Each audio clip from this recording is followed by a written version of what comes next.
Record தேய அந்த பாட்டு போட்டோம்னு சொல்லிட்டு சந்தோஷப்பட்டார். ஃபோன் பண்ணி இப்போ காலைல நேற்று விருது கொடுத்தாங்க. காலைல ஃபோன் பண்ணால் மாமா என்ன கூட்டி போயிருந்தாங்க. அவங்க பேசுறதுங்க நம்ப முடியல, கிண்டல் பண்ணுறானா. ஐயா நான் செவனேன் விருது கூட்டு கொடுக்குறாங்க. நான் அதான் சொல்கிறேன், அது சந்தோஷப்படுறதா இல்லை யோசிக்கிறதா அப்படி விட்டுறது. எப்போ உங்களை பார்க்க எங்கே இருக்கீங்க, இல்லை ஊர் கைலாசம் எங்கனக்குள்ளே இருக்குது. அவரை பார்த்தவொன்னே ஏதோ ஒன்று நமக்கு தோணும். அரகர மகாதேவ சரணம் நித்யானந்தா சாமி நீங்கள் வரணும். என்ன எவ்வளோ நேரம் பேசினார்ண்ணா உங்ககிட்ட? சுமார 48 நிமிஷம் பேசினார் அவரே. ஆமாம், இருக்கு, வீடியோ இருக்கு.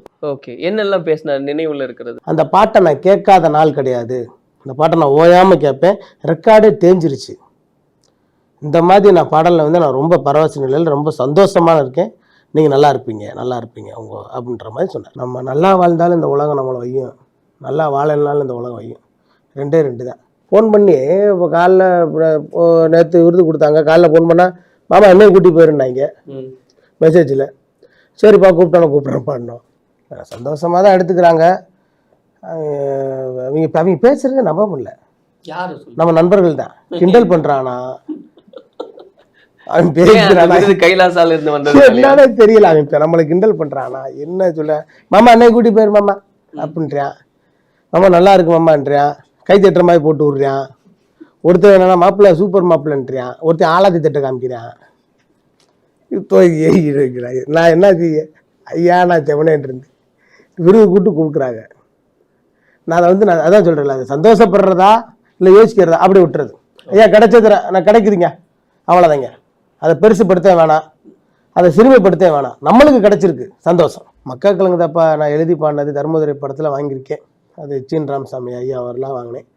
அடுத்து 2வது முறையாக லவ் டுடே என்ற திரைப்படத்தில் அது 100 நாள் இது 100 நாள். 3வது நான் பண்ண அயோத்தின்ற திரைப்படத்தில் வருகின்ற 19ஆம் தேதி அதுவுமே 50 நாள் விருது. அதுதான். மற்றபடி நான் விருதுகள் வாங்குற அளவுக்கு நான் பெரிய இல்லை. ஒரு தனிப்பட்ட விருதுன்றது இது ஒன்று. தனிப்பட்ட விருதுன்றது அது ஒரு சாமி அவங்க கொடுத்துருக்காங்க. என்னை கைத்தட்டினாலே நான் அவங்களுக்கு நன்றி சொல்லுவேன். விருது கொடுத்தாங்கன்னா நன்றி நான் என்ன சொல்கிறேன். இல்லை, அதுதான் சொன்ன மாதிரி ஒரு கலைஞனுக்கு ஒரு மிகப்பெரிய அங்கீகாரன்றதும் ஒன்று, கைத்தட்டலும் சரி, ஒரு விருதும் அப்படின்றதும் சரி. கைலாச சரஸ்வதி விருது அப்படின்றது உங்களுக்கு மனதளவில் எந்த அளவுக்கு ஒரு சந்தோஷத்தை கொடுக்குது? அவங்க சொன்ன உடனே நான் பெருசாக எதிர்பார்க்கல. அந்த விருதை நான் பெருசாக நினைக்கல. நம்ம பேர் அவர் சொல்கிறாரு அப்படின்றது எனக்கு சந்தோஷம். அதே போல் அந்த விருதுக்கு நம்ம நம்ம அந்த லெவலில் வந்திருக்கோமா, இல்லை நம்ம இன்னமும் இன்னும் அதுக்கு வளர்ச்சி இருக்கணுமான்னு தெரில எனக்கு. ஆனால் எனக்கு என்னுடைய கிராமிய கலைக்கு ஒரு கிடைத்த விருது தான் சொல்லணும். கிராமத்து பக்தி பாடலுக்கும் கிராமிய கலைஞருக்கும் அப்படிங்க அந்த விருது கிடைச்சதுக்கு தான் ஒரு பெரிய சொல்லணும். ஒரு பெரிய சந்தோஷங்கள் இல்லை. என்ன சந்தோஷங்கள்லாம் எனக்கு அந்த விருது வாங்கினதோட அவர் சொன்னது எனக்கு ரொம்ப பிடிச்சிருந்துச்சி. அவர் பேசுனது இப்போ ஓயாமல் யூடியூப்பில் வந்துக்கிட்டே இருக்கும். நந்தபால முருகன் ஆகிய சாமி அவங்களுக்கு நன்றி அப்படின்றது நம்மளுக்கு ரொம்ப சந்தோஷம்.